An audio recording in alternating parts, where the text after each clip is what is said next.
اس آیت کا خلاصہ یہ ہے، دیکھیے مفسرین نے کیا لکھا ہے۔ اللہ تعالیٰ نے مردوں کو عورتوں پر حاکم اور نگراں بنایا ہے دو وجہ سے۔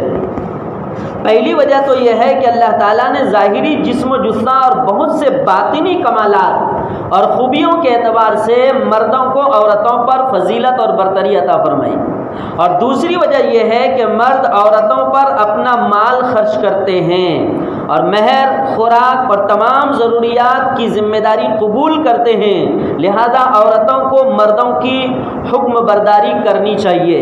یہ اس کا خلاصہ ہوا جو انصاف کی بات ہے۔ اس آیت سے معلوم ہوا کہ عورت کے نفقہ کے ساتھ ساتھ اس کے لیے رہائشی مکان فراہم کرنا بھی مرد پر واجب ہے۔ گھر ابھی بنایا نہیں، چلا نکاح کرنے، رشتہ طے ہو گیا تو کہتے ہیں 3 لاکھ کیش، اور حضرت کا بھی گھر ہی نہیں بنائے، چلا شادی کرنے۔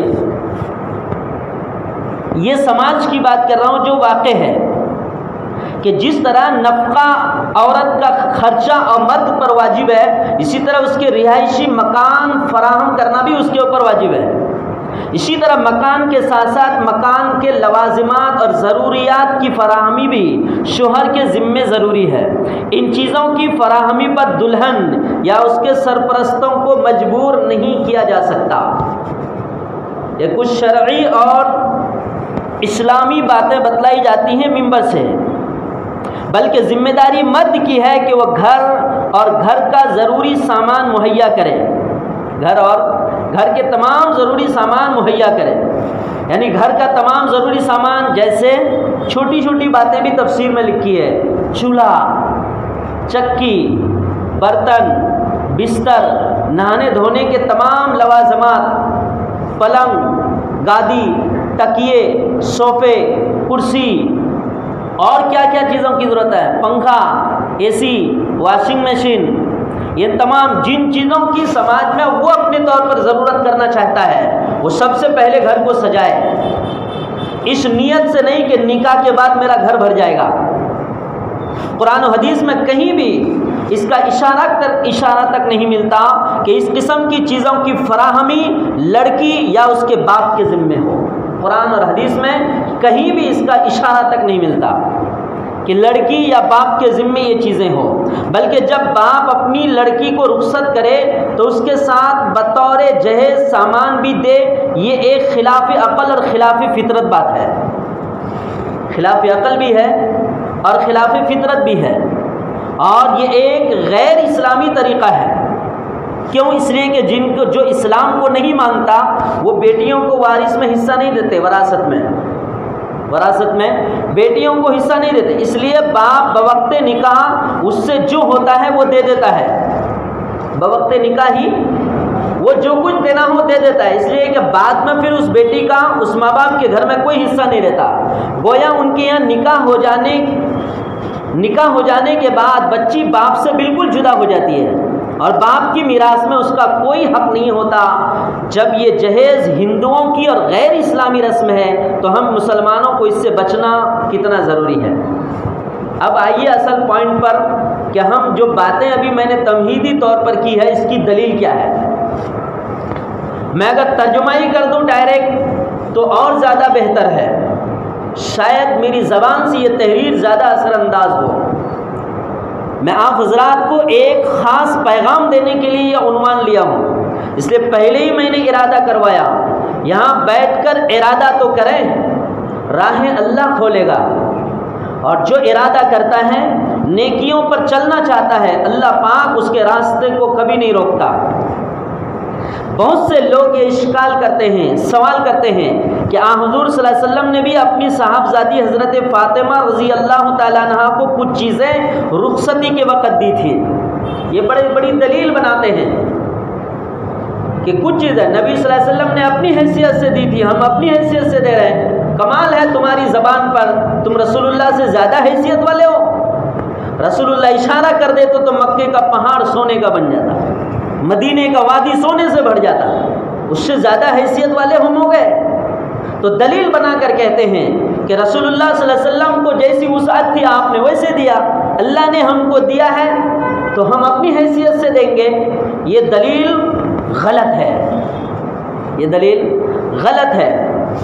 ایسی صورت میں یہ کہنا کیسے صحیح ہوگا کہ جہیز کی شریعت اسلام میں کوئی اصل نہیں؟ ثابت کرنے کی کوشش کرتے ہیں کہ رسول اللہ صلی اللہ علیہ وسلم نے حضرت فاطمہ رضی اللہ تعالیٰ عنہ کو کچھ سامان تو دیا ہے بیٹی کو رخصتی کرنے کے ٹائم، اس سے کم از کم جواز تو ملتا ہے کہ آج کل کی ضرورت کی وجہ سے، آج کل کی جو ضروریات ہیں، لوازمات ہیں، باپ وہ چیزیں دے رہا ہے تو اس میں کیا برا ہے؟ رسول اللہ صلی اللہ علیہ وسلم نے بھی تو اپنی بیٹی حضرت فاطمہ کو ضروری چیزیں دی تھی، ہم بھی ان ضروری چیزوں کو دیتے ہیں۔ تو جہیز کے معاملے میں دو باتیں ہیں بزرگوں، ایک تو یہ ہے کہ کچھ لوگ اس کو اللہ نے اگر دولت دی ہے تو وہ خوشی سے دیتے ہیں اور اپنی حیثیت سمجھ کر کے رب نے مجھے دیا ہے، اللہ نے، میں کروڑ پتی ہوں تو میں اگر 50,000 میں اگر 2-5 لاکھ کا مال دے دوں میں اپنی بیٹی کو تو کیا حرج ہے۔ اور دوسرا اس کا نہج اور دوسرا طریقہ یہ ہے کہ کچھ لوگ ایسے ہیں کہ جو دینے پر قادر نہیں ہیں لیکن سماج اتنا سخت ہو گیا ہے کہ اب جہیز کے بغیر بیٹی کی شادی نہیں ہوگی، تو اب کیا کیا جائے؟ کچھ تو حل نکالنا پڑے گا۔ مالدار خوشی سے دے رہے ہیں اور غریب بیٹھ کر رو رہے ہیں۔ اسی لیے شریعت اسلام کا تقاضا یہ ہے اور مطالبہ یہ ہے، تم کرو وہ جو رسول اللہ صلی اللہ علیہ وسلم نے کیا اور کہو وہ جو رسول اللہ صلی اللہ علیہ وسلم نے کہا، یا عمل اس پر کرو جو رسول اللہ صلی اللہ علیہ وسلم نے بتلایا ہے، تو دونوں معتدل ہو جائیں گے، دونوں درمیانی درجے کے ہو جائیں گے اور سماج اتنا سخت اور ہارڈ بھی نہیں ہوگا۔ تو اس کا جواب یہ ہے کہ حضرت صلی اللہ علیہ وسلم نے حضرت فاطمہ رضی اللہ تعالیٰ عنہ کو جو چیزیں عنایت فرمائی تھی وہ اپنی جانب سے نہیں۔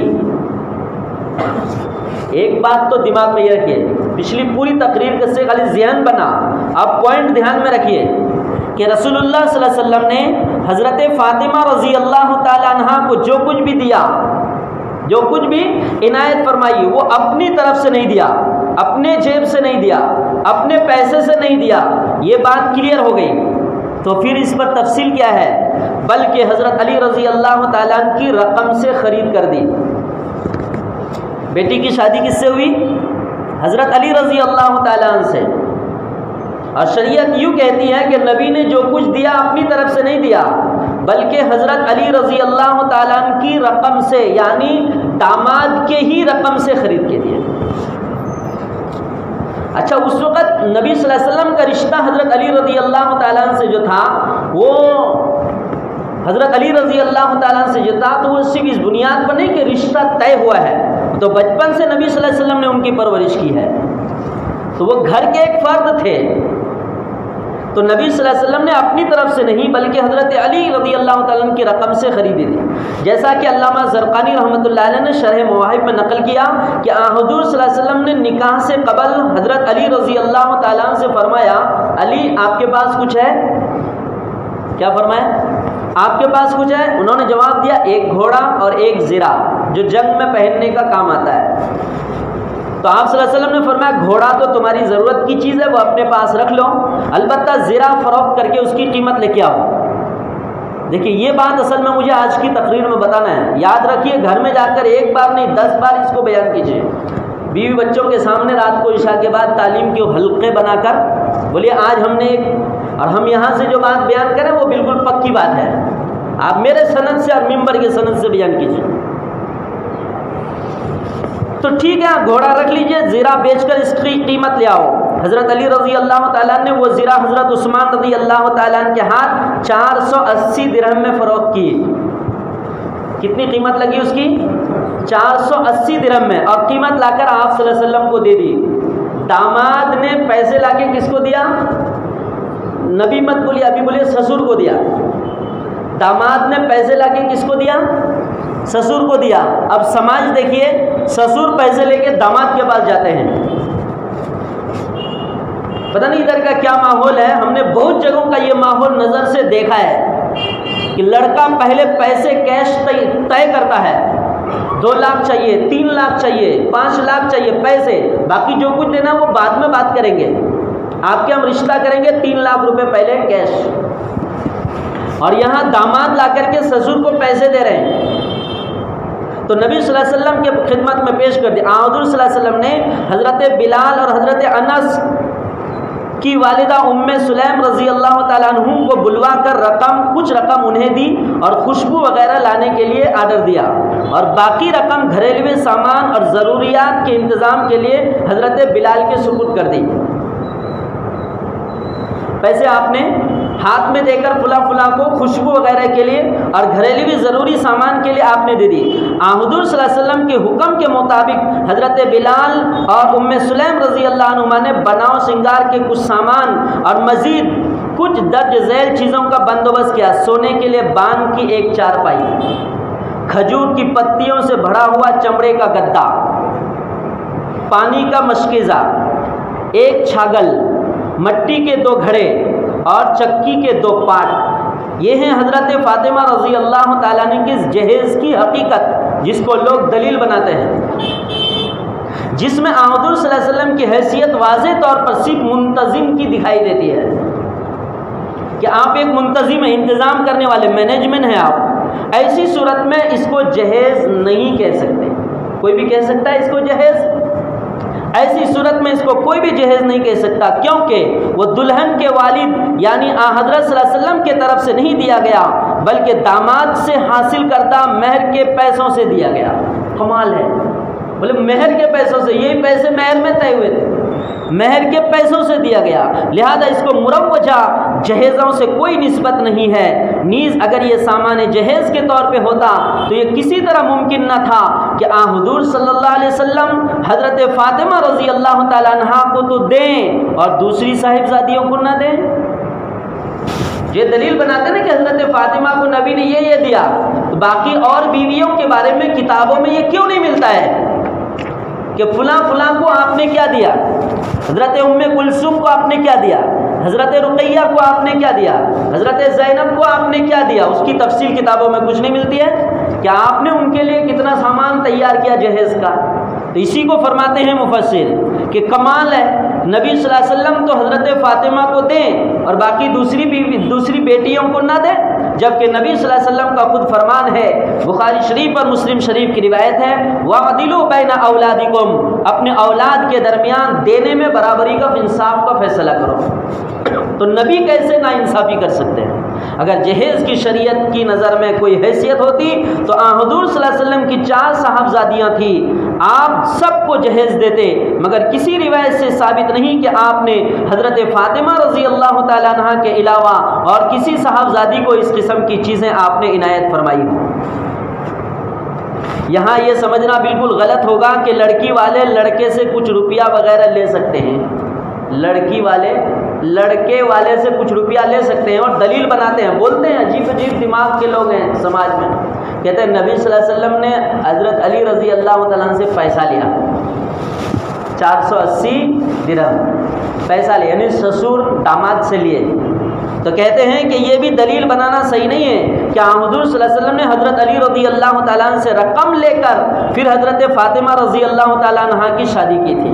تو دونوں طرف منع کیا، نہ لڑکے والے لڑکی والے سے لے سکتے ہیں، نہ لڑکی والے لڑکے والے سے لے سکتے ہیں، کیونکہ حضور صلی اللہ علیہ وسلم نے جو رقم حضرت علی رضی اللہ تعالیٰ عنہ سے حاصل کی تھی وہ انہی کی خانگی ضروریات پوری کرنے کے لیے لی تھی، اور اس کی وجہ یہ تھی کہ حضرت علی رضی اللہ تعالیٰ عنہ کے والد کا انتقال ہو چکا تھا، حضرت علی رضی اللہ تعالیٰ عنہ کی پرورش کرنے والا اور ان کی ضرورتوں کا پورا خیال کرنے والا حضور صلی اللہ علیہ وسلم کے علاوہ کوئی نہیں، اس لیے حضور صلی اللہ علیہ وسلم حضرت علی رضی اللہ تعالیٰ عنہ کو اپنے ساتھ رکھتے اور ان کی ہر قسم کی ضرورتیں پوری فرماتے۔ جب حضرت علی رضی اللہ تعالیٰ عنہ کی شادی ہو گئی اور ان کے رہنے سہنے کا الگ انتظام کیا گیا، تو چونکہ پہلے سے ان کے پاس اس کا کوئی نظم نہیں تھا، اس لیے آپ صلی اللہ علیہ وسلم نے ان کے لیے چند اہم ضروری سامانوں کا انتظام فرما دیا، اور کیوں نہ فرماتے جبکہ آپ صلی اللہ علیہ وسلم ہی دونوں یعنی دولہا اور دلہن دونوں کے ولی اور مربی تھے اور بچپن سے پرورش کرتے آ رہے تھے یہاں تک تو ہم نے اس کی حقیقت سمجھ لی حضرت فاطمہ رضی اللہ تعالیٰ عنہ کے جہیز کے تعلق سے کہ اس میں کیا خرابیاں ہیں۔ آپ دیکھیے صحابہ کرام کی مثال کہ انہوں نے شادیاں اگر کرائی ہیں، نکاح کرائے ہیں تو کس انداز سے کرائے ہیں۔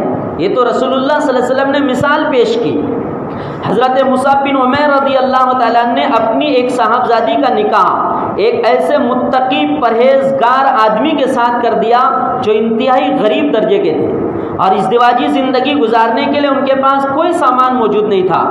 تو حضرت مصعب بن عمیر رضی اللہ تعالیٰ نے ان کی ضرورتوں کو پیش نظر رکھ کر شادی کے بعد چند مخصوص گھریلو سامان خاموشی کے ساتھ بغیر کسی کو دکھائے ان کے گھر میں بھیجوا دیا. اس سے ایک بات کا اندازہ ہوتا ہے کہ اگر دین کی نسبت پر اپنی بیٹی کا کہیں رشتہ کر رہے ہیں اور دیکھ رہے ہیں کہ سامنے والا نہایت ہی دیندار ہے اور نیک ہے لیکن بہت غریب ہیں تو اپنی بیٹی کا رشتہ ان سے کریں. نبی صلی اللہ علیہ وسلم نے یہی فرمایا فاظفر بذات الدین کہ دینداری کو ترجیح دو مال پر، حسب نسب پر اور خوبصورتی پر. دینداری کو ترجیح دینی چاہیے. اگر دینداری دیکھ رہے ہیں سامنے والے کی زندگی میں تو بغیر کسی کو دکھلائے اور نام و نمود کے ان کا گھر سجا سکتا ہے، کوئی مشکل نہیں. اس کی مثالیں ہیں باضابطہ. میں نے کہا آج بھی خدا ترس بندے ہیں کہ آج بھی سسر داماد کو گھر خرید کے دے رہے ہیں اور خوشی سے اور فخر سمجھ کے دے رہے ہیں، بلکہ یہ سمجھ کر نیکی سمجھ کے دے رہے ہیں کہ داماد اتنا بہترین ہے. مثالیں ہیں، نالا سوپارا میں مثال ہے اس کی. خوش ہو کر سسر نے داماد کو مہنگا گھر، بہترین گھر خرید کے دیا. آج بھی ایسے خدا ترس لوگ روئے زمین کے اندر پر موجود ہیں. ہمارے ایک جگہ بڑے عالم دین ہے اور اللہ نے دولت سے بھی بہت نوازا ان کو، بہت اللہ پاک نے ان کو دولت دی ہے. انہوں نے اپنے بہن کا رشتہ ایک غریب سے غریب تر مولانا سے کر دیا. ایک دم بالکل نہ زمین نہ جائیداد کچھ نہیں. پڑھ کے آئے کس مشکل سے، اور گاؤں کے جو مکتب مدرسے ہوتے اس میں لگے. اس زمانے میں ان کی تنخواہ 1800 روپے تھی، 8-10 سال پہلے کی. جب ان کے پاس حضرت کے پاس ملنے گئے تو حضرت کی شان و شوکت الگ. تو انہوں نے بات کرتے کرتے یوں کہہ دیا کہ ہم نے اپنی بہن کا رشتہ، ان کی سب سے چھوٹی بہن کا رشتہ ہم نے جو فلاں مولانا سے کیا ہے، اللہ گواہ ہے، اللہ گواہ ہے. 3 بار انگلی کو آسمان کی طرف اٹھایا، اللہ گواہ ہے، اللہ گواہ، اللہ گواہ ہے، ہم نے صرف اس کی دینداری دیکھ کر ہم نے دیا ہے.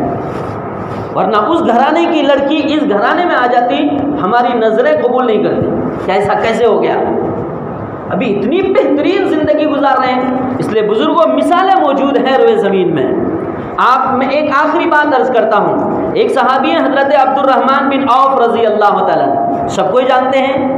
یہ ہجرت کر کے مکہ سے مدینہ آئے تو رسول اللہ صلی اللہ علیہ وسلم مواخات کرتے تھے، بھائی چارگی ایک دوسرے سے کرا دیتے تھے. تو حضرت سعد بن ربیع رضی اللہ تعالیٰ عنہ کے ساتھ بھائی بنا دیا.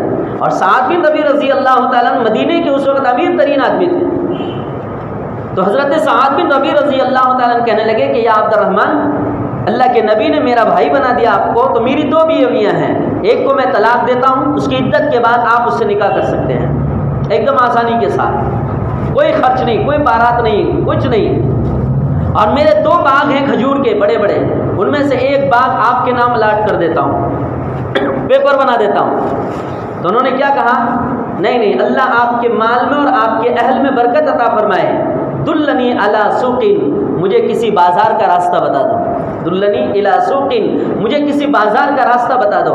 حضرت عبد الرحمن بن عوف رضی اللہ تعالیٰ عنہ کو حضرت سعد بن ربیع رضی اللہ تعالیٰ عنہ نے بازار کا طریقہ اور بازار کا راستہ بتا دیا. روایات کے اندر موجود ہے کہ تھوڑی دودھ یا پنیر خرید کر لائے اور اس سے اپنے بزنس کی ابتدا کی. پنیر کتنا خرید سکتا ہے آدمی، اور زیادہ خرید کے کرے گا کیا. آج کے زمانے میں فریج کے کا دور تو تھا نہیں کہ جی اتنا اٹھا کے لے کے آ گئے، اتنے ہی لائے ہوں گے جتنا وہ رکھ سکتے تھے حفاظت سے. وہاں سے انہوں نے اپنا بزنس شروع کیا، یہاں تک کہ چند دنوں میں، چند مہینوں میں، بہت قلیل مدت میں بہت ہی امیر ترین بن گئے، بہت ہی امیر ترین بن گئے. حضرت عائشہ رضی اللہ تعالیٰ عنہ ان کو دعا اس طرح دیتی تھی کہ اللہ تعالیٰ حضرت عبد الرحمن بن عوف کو نہر سلسبیل سے سیراب کرے. اما عائشہ دعا دے رہی ہیں نہر سلسبیل سے سیراب کرے. ترمذی شریف کی روایت ہے، انہوں نے ازواج مطہرات کے لیے ایک ایسے باغ کی وصیت کی جو 4 لاکھ درہم میں فروخت ہوا تھا.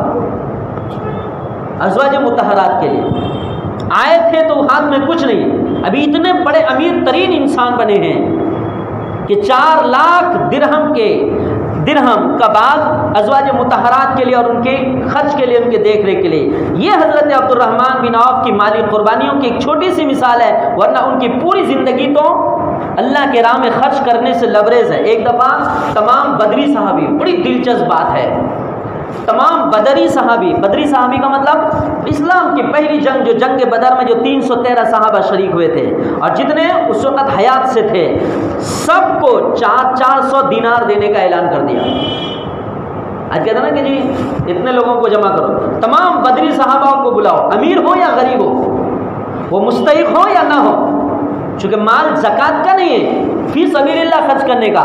تو کہتے ہیں تمام بدری صحابہ جو ابھی حیات میں ہیں مدینے کی سرزمین پر، 400 دینار ایک ایک کو تقسیم کر دو، اور ایک دن کے اندر 1.5 لاکھ دینار صحابہ کرام نے تقسیم کر دیا۔ اصل میں یہ ڈیٹیل اس لیے بتا رہا ہوں کہ آخر میں جا کر مجھے ایک بات بتانی ہے۔ کہتے ہیں نا 1.5 لاکھ دینار تقسیم کر دیا۔ پھر جب رات آئی تو گھر کے اندر کاغذ قلم لے کر بیٹھے اور اپنا تمام مال مہاجرین اور انصار میں تقسیم کرنے کی لسٹ بنا لی کہ جتنا ابھی میرے خزانے میں موجود ہے، مہاجرین اور انصار جتنے ہیں مدینے کی بستی میں، تمام مالوں کے تقسیم کرنے کی لسٹ تیار کر لی رات کے اندھیرے میں۔ ہائے ہے، اس فہرست میں اپنے بدن کے کپڑے تک کے بارے میں لکھا، اس نوٹس میں، اس کاغذ میں اپنے بدن کے کپڑے تک کے بارے میں لکھا کہ میری قمیص فلاں کے لیے اور میرا امامہ یعنی پگڑی فلاں کے لیے۔ اس طرح انہوں نے اپنے تمام مال و اسباب تقسیم کر دیے اور کوئی چیز باقی نہ چھوڑی۔ پھر جب صبح ہوئی، تقسیم کر دیے کا مطلب یعنی لسٹ میں تقسیم کر دیے، اتنا اس کو، اتنا اس کو، اتنا اس کو، کرتا اس کو، چادر اس کو، پگڑی اس کو، سب تقسیم کر دی۔ جب صبح ہوئی تو فجر کی نماز کے لیے مسجد پہنچے، رات کو حساب کر کے، ادھر حساب ہو رہا ہے رات کے اندھیرے میں چراغ تلے، اور ادھر عرش معلے پہ بھی ان کی زندگی کا حساب ہو رہا ہے، ان کی تقدیر کا فیصلہ ہو رہا ہے۔ صبح سویرے مسجد پہنچا، حضرت صلی اللہ علیہ وسلم کے پیچھے نماز فجر پڑھی، اتنے میں حضرت جبریل علیہ السلام آ گئے اور حضور صلی اللہ علیہ وسلم سے عرض کیا، اللہ تعالیٰ فرماتے ہیں کہ آپ میری طرف سے حضرت عبد الرحمن کو سلام کہیں۔ آئے کیا بہترین میٹنگ ہے، شاندار میٹنگ، آن لائن میٹنگ کہتے ہیں اس کو، کیا کہتے ہیں اس کو؟ On line meeting. رب پروردگار کے ساتھ تجارت چل رہا ہے، ان کو نہیں معلوم کہ وہاں یہ فیصلہ ہو رہا ہے کہ جس سید الملائکہ کو کسی چیز کا آرڈر ہو رہا ہے۔ کہتے ہیں آ کر جبریل علیہ السلام کہ یا رسول اللہ صلی اللہ علیہ وسلم، عبد الرحمن بن عوف کو میرا سلام کہیں، اور جو فہرست آج رات انہوں نے بنائی تھی وہ ان سے لے لیں اور لے کر پھر انہی کو واپس کر دیں، تقسیم کرنے کی ضرورت نہیں۔ صحابہ اتنا خرچ کرتے تھے کہ اللہ کو بھی رحم آتا تھا، اللہ کو رحم آتا تھا۔ نبی جی رات کو جو لسٹ انہوں نے تیار کی ہے نا، ان کے ہاتھ سے لے لیں لسٹ اور لے کر ڈبل پھر ان کو آپ واپس کر دیں، اور واپس کر کے کیا کہیں، اللہ تعالیٰ نے آپ کا صدقہ قبول کر لیا ہے، اللہ تعالیٰ نے آپ کا صدقہ قبول فرما لیا، اب آپ اللہ اور اس کے رسول کے طرف سے وکیل ہیں، آپ اس مال میں جس طرح چاہیں تصرف کریں، آپ سے کوئی حساب نہیں لیا جائے گا، اور اسی کے ساتھ ہی ان کو جنت کی بشارت بھی سنا دیں۔ وہ ہے نا عشرہ مبشرہ میں بھی داخل ہے، 10 وہ صحابہ جس کو جنت کی کنفرم ٹکٹ دنیا میں ملی ہے، عشرہ مبشرہ، ان میں سے حضرت عبد الرحمن بن عوف رضی اللہ عنہ کہہ دے کہ ان کو، جن کے لیے جنت فائنل ہے، ان کی جنت کینسل نہیں ہو سکتی کبھی بھی۔ یہاں تک بات ہو گئی۔ مالدار کتنے ہیں میں نے تو پوری ڈیٹیل ابھی بیان نہیں کیا کہ انہوں نے خرچہ کہاں پر کتنا کیا ہے، وہ کسی موقع پر بات آئے گی تو ہم کریں گے۔ یہاں تو مجھے ایک بات بتانی ہے، اتنے بڑے امیر آدمی ہیں، ایک دن فجر کی نماز میں آ گئے، رسول اللہ صلی اللہ علیہ وسلم نے دیکھا کہ ان کے کپڑے پر تھوڑا کلر لگا ہوا ہے، خلوق کہتے ہیں اس کو عربی میں، تو آپ نے فرمایا عبد الرحمن کپڑے میں کلر یہ کیسا؟ کہنے لگے یا رسول اللہ صلی اللہ علیہ وسلم کل شام رات کو میرا نکاح ہو گیا۔ کیا کہہ رہے ہیں؟ میرا نکاح ہو گیا۔ اچھا نکاح ہو گیا تو مہر میں آپ نے کیا دیا ہے؟ تو کہنے لگے ایک کھجور کی گٹھلی کے برابر سونا۔ کیا فرمایا؟ دے سکتے تھے کتنے تولے؟ ایک کھجور کی گٹھلی کے برابر سونا۔ کہنے لگے ولیمہ کیا ہے؟ کہا نہیں، کہا اولم ولو بشاتن، حدیث کی تمام کتابوں میں اولم ولو بشاتن، ولیمہ کر لینا چاہے ایک بکری کے ذریعے ہی ہو، حالانکہ وہ کئی اونٹ ذبح کر سکتے تھے، کئی اونٹ ذبح کر سکتے تھے، نبی نے کیا فرمایا؟ اولیم ولو بشاتم، ولیمہ کر لینا گرچہ ایک بکری کے ذریعے ہی ہو۔ اور مہر میں کیا دیا؟ کھجور کی گٹھلی کے برابر سونا۔ یہ امیر ترین صحابی کتنا نہیں دے سکتے تھے؟ نہیں دے سکتے تھے۔ اور سب سے بڑی اور کمال کی بات یہ ہے کہ وزیر اعظم مدینے کے حرمین کے، نبی صلی اللہ علیہ وسلم کو وزیر اعظم ہی کہیں گے نا، وزیر اعظم، اور وزیر اعظم کے رائٹ ہینڈ حضرت عبد الرحمن بن عوف رضی اللہ تعالیٰ، جس وزیر اعظم کے لیے مکہ چھوڑ کر مدینہ آئے، اس کو نکاح کی دعوت ہی نہیں ہوئی، ان کو نکاح کی دعوت ہی نہیں ہوئی۔ بات سمجھ رہے ہیں بزرگوں؟ میں جو شاید انداز پتہ نہیں کیا میں ادا نہیں کر پا رہا ہوں، رسول اللہ صلی اللہ علیہ وسلم کو کیا کہیں گے؟ مدینے کے والی اور وزیر اعظم ہی کہیں گے نا وقت کے، اور انہی وزیر اعظم کے لیے مکہ چھوڑ کے مدینہ آئے ہیں، انہی کے لیے، انہی کے قدموں پر اپنی جان نشاور کرنے کے لیے آئے ہیں، سب کچھ چھوڑ کر کے آئے ہیں، اور انہی کو نکاح کی دعوت نہیں ہے۔ اور تعجب سے پوچھ رہے ہیں کہ یہ کپڑے پہ کلر کیسا ہے؟ کہنے لگے رات کو میرا نکاح ہو گیا۔ کہنے کا مطلب یہ ہے کہ نکاح اتنا آسان ہے، ہم اور آپ نے نکاح کو اتنا مشکل بنا دیا ہے، اتنا مشکل بنا دیا ہے کہ غریب بیٹھ کے زمین دوز ہو کر خون کے آنسو رو رہے ہیں، اور جن کو اللہ تبارک و تعالیٰ نے دیا ہے وہ بے تحاشا خرچ کر رہے ہیں ہر قسم کی چیزوں میں، شادی بیاہ میں بھی، شادی بیاہ میں بھی، کھانے اور کھلانے میں بھی۔ اس لیے ہمیشہ آدمی کو معتدل رہنا چاہیے۔ جو آدمی معتدل رہے گا اور دوسروں کو اپنے سامنے، اپنے نگاہ کے سامنے رکھے گا، اللہ تبارک و تعالیٰ انہیں آخرت میں بہت اجر دے گا۔ اس لیے نبی صلی اللہ علیہ وسلم نے فرمایا ہے کیا کہ جو شخص کسی عورت سے شادی کرے اس کی عزت کی وجہ سے، تو ایسے شخص کو اللہ تعالیٰ سوائے ذلت کے اور کچھ نہ دیں گے، اور جو شخص کسی عورت سے شادی کرے اس کے مال کے لالچ میں، تو اللہ تعالیٰ ایسے شخص کے فقر و فاقہ کو اور بڑھا دیں گے، اور جو شادی کرے عورت کے حسب اور خاندانی برتری کی وجہ سے، تو اللہ تعالیٰ اس کی حیثیت کو اور گھٹا دیں گے، اور جو شادی کرے کسی عورت سے محض اس لیے تاکہ اس کی نگاہ نیچی رہے، کسی غیر عورت پر نگاہ نہ پڑے، اپنی شرمگاہ کی حفاظت کے لیے یا صلہ رحمی کرنے کے لیے، تو اللہ تعالیٰ اس نکاح کو مرد اور عورت دونوں کے لیے ہر اعتبار سے بابرکت بنا دیتے ہیں۔ ہر اعتبار سے اللہ تبارک و تعالیٰ اس کو بابرکت بنا دیتے ہیں۔ پھر انسان سوچ نہیں سکتا اپنے تصور میں کہ میں نے سادگی کے ساتھ اللہ کے دین پر جو یہ عمل کیا ہے، میرے رب نے میرے لیے ایسے دروازے کیسے کھول دیے، آدمی سوچ بھی نہیں سکتا ہے۔ اس لیے بزرگوں، جہیز کی حقیقت، نکاح کی آسانی، ان دونوں پر مختصر سی بات اور اس کا پیغام یہاں سے دیا گیا ہے۔ شاید ہم اور آپ اگر ارادہ کریں تو اللہ تبارک و تعالی ہم اور آپ کے لیے ضرور راستہ کھولے گا انشاءاللہ۔ وآخر دعوانا الحمدللہ۔